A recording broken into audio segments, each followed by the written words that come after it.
Saat seseorang beranjak dewasa, tidak ada yang dimanjakan seperti bayi kan? Tapi tidak seperti itu bagiku. Aku akan merasa cukup puas jika masih diizinkan bernafas. Tapi di keluargaku, permintaan seperti itu dianggap berlebihan. Begini, aku anak bungsu di keluarga, dan aku akan sangat bahagia jika bisa menukarnya dengan hal lain. Aku tahu apa yang mungkin kamu pikirkan. Kedengarannya seperti kekanak-kanakan, egoisme seorang adik pada kakak yang lebih berhasil, fase labil, atau mungkin rengekan anak manja. Tapi bukan itu yang terjadi padaku. Sejauh yang bisa kuingat, aku adalah kambing hitam dalam keluarga, dianggap orang luar untuk alasan yang tidak bisa aku mengerti. Aku bukan anak yang berprestasi dalam bidang akademik, tapi aku seorang kutu buku. Aku tidak mencolok dan menghindari perselisihan, baik di rumah atau di sekolah, dan nilaiku biasanya di atas rata-rata. Hanya seorang ketua kelas di siang hari dan pemain game di malam hari. Kakakku, di sisi lain, selalu terlihat mencolok dalam olahraga, sangat jago dalam sepak bola, dan dibanjiri kasih sayang dan hadiah dan pujian, tidak hanya dari orang tua kami tapi dari teman-temannya. Tak peduli apapun yang kakakku lakukan, ia tidak pernah terlibat masalah. Orang tuaku selalu memujinya tiada henti. Sedangkan aku tidak pernah diizinkan untuk membeli apapun. Semua yang kumiliki adalah barang turunan dari kakakku. Aku berusaha tidak terpengaruh akan hal itu karena kakak bukan orang jahat.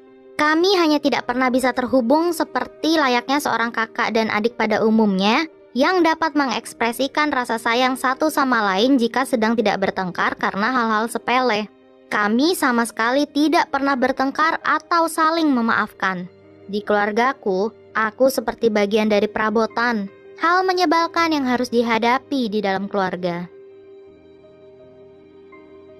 Aku ingat satu hari di sekolah, tiba-tiba seorang anak perempuan tingkat 7 dari kelas geometri mendatangiku dari belakang dan menarik rambutku yang terkuncir dengan tangan melambai ke arah wajahku dan kemudian membenturkan hidungku ke loker sebelum meninggalkanku seakan tak ada yang terjadi ke arah ia datang.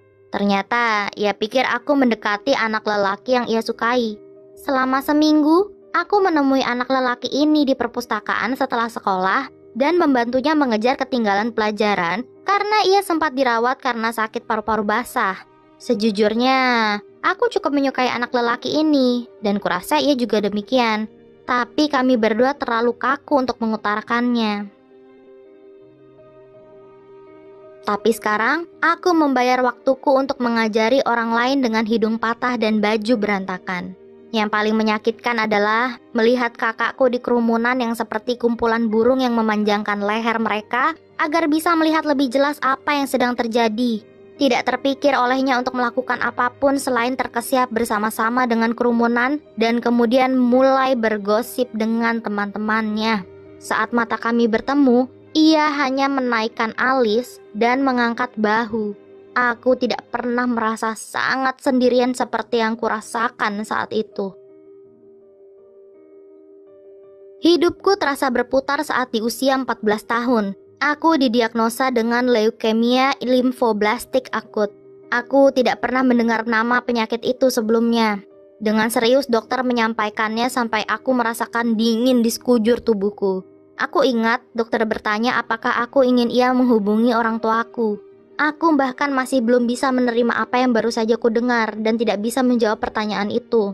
Akhirnya, aku bangkit dengan tenang, mengucapkan maaf dan keluar dari ruangannya. Tapi dalam hati, aku ketakutan.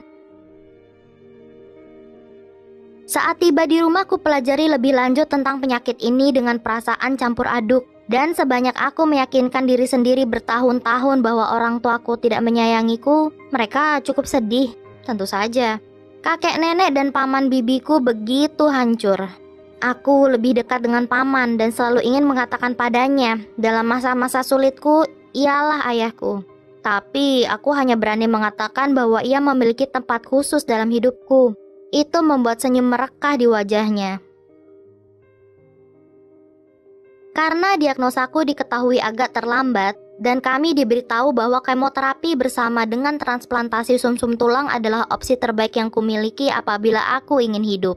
Pamanku ternyata adalah donor yang sempurna, dan beliau gembira bisa menolongku. Paman bahkan tidak ragu saat dokter mengatakan bahwa beliau akan merasakan ketidaknyamanan untuk beberapa waktu.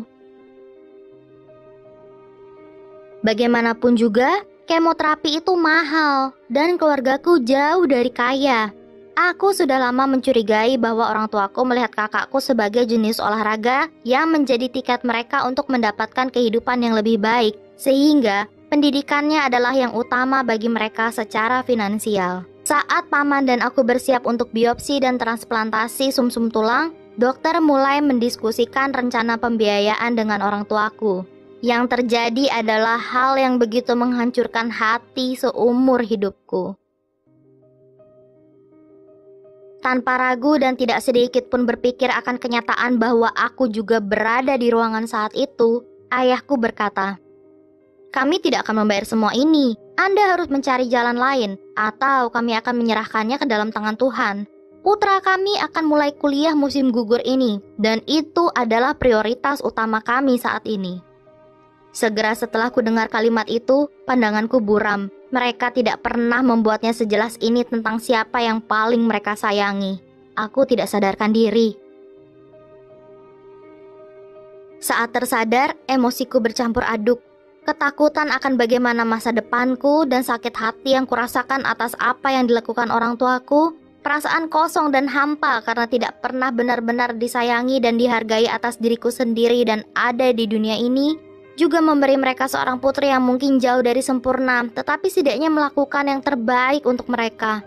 Dan sekarang, aku disingkirkan layaknya sampah kemarin. Pamanku, seorang pria berhati lembut, berdiri dan berteriak pada orang tuaku untuk keluar dari ruangan. Beliau yang akhirnya membayar semua pengobatanku. Dan apa yang terjadi? Tentu ada masa-masa menakutkan selama pengobatan berjalan. Tapi sepertinya itu berhasil. Aku sudah melewati remisi 15 bulan ini dan merasa jauh lebih baik. Selain dari pengobatan modern, kuberikan sebagian besar pujian untuk kemisteriusan kekuatan cinta. Jika pamanku tidak ambil bagian saat orang tuaku menunjukkan betapa mereka tidak menyayangiku, aku tidak tahu apakah aku masih memiliki keinginan untuk berjuang. Aku tinggal dengan paman dan bibiku sekarang, dan mereka sedang berjuang untuk mendapatkan hak asuh atasku. Terkadang aku masih memikirkan pilihan orang tuaku yang memilih untuk menelantarkanku di saat aku sangat membutuhkan mereka, tapi aku tidak sampai memiliki keinginan buruk atas mereka. Bisa dibilang mereka juga sakit, dan aku tidak membutuhkannya dalam hidupku lagi. Hal terburuk justru membawaku ke tempat yang akhirnya bisa kusebut rumah. Dan satu hal lagi tentang pamanku. Sangat menyenangkan aku akhirnya bisa memanggilnya ayah.